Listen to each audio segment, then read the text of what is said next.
Yes, ready, start. Mr.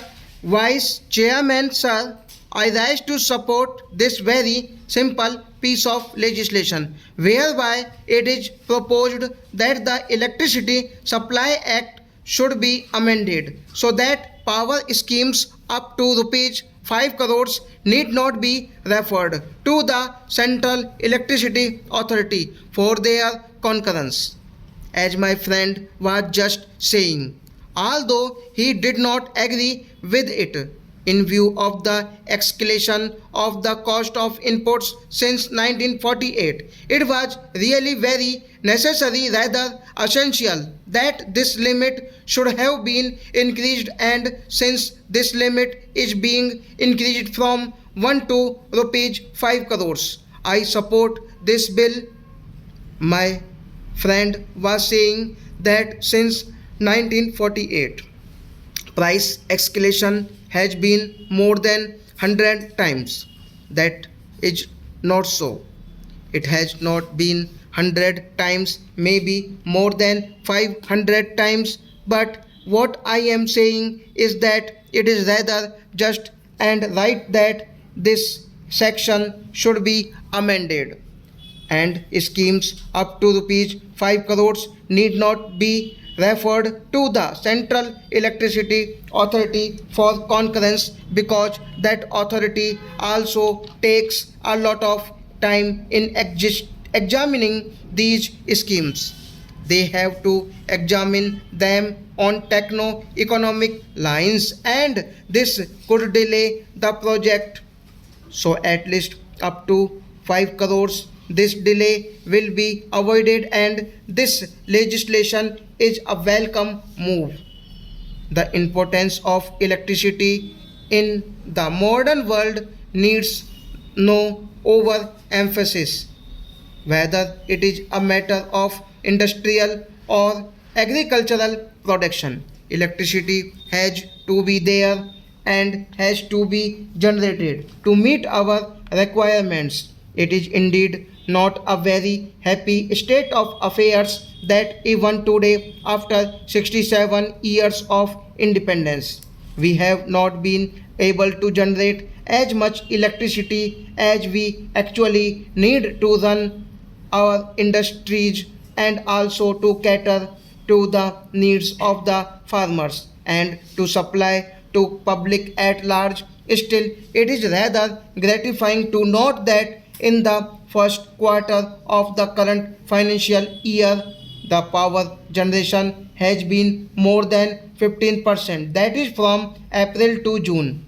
as compared to corresponding period last year, and in this the thermal power generation has increased by 13% and hydro by 19%.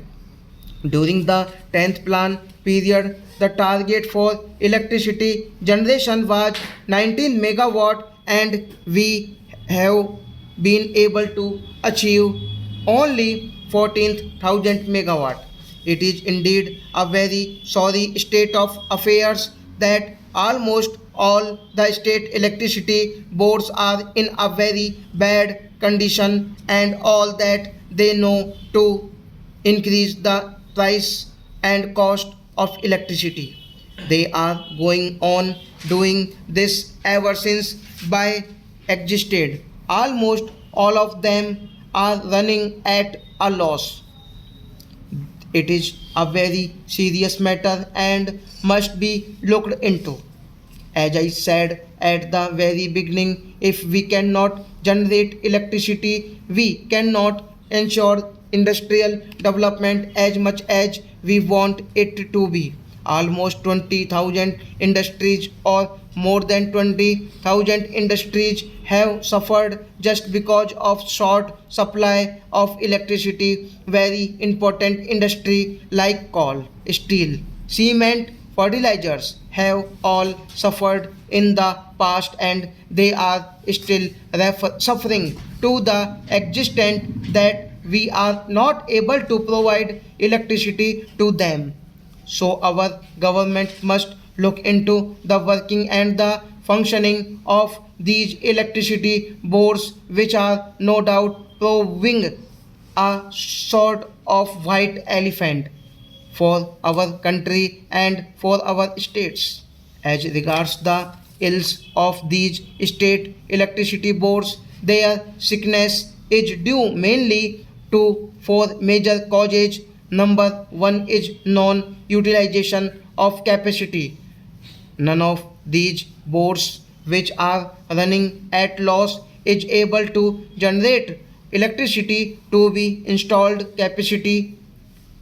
capacity utilization is much less, and this utilization should also be increased. Number 2 is delay in the implementation of projects. The delay is due to so many factors. Sometimes they do not get turbines from BHEL and others because of non availability.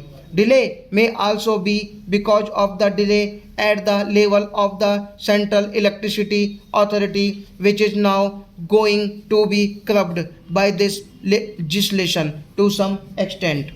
Number 3 is poor financial management. Really, their financial management is very bad and it must be looked into seriously. The fourth reason is that no on public institutions there are heavy arrears.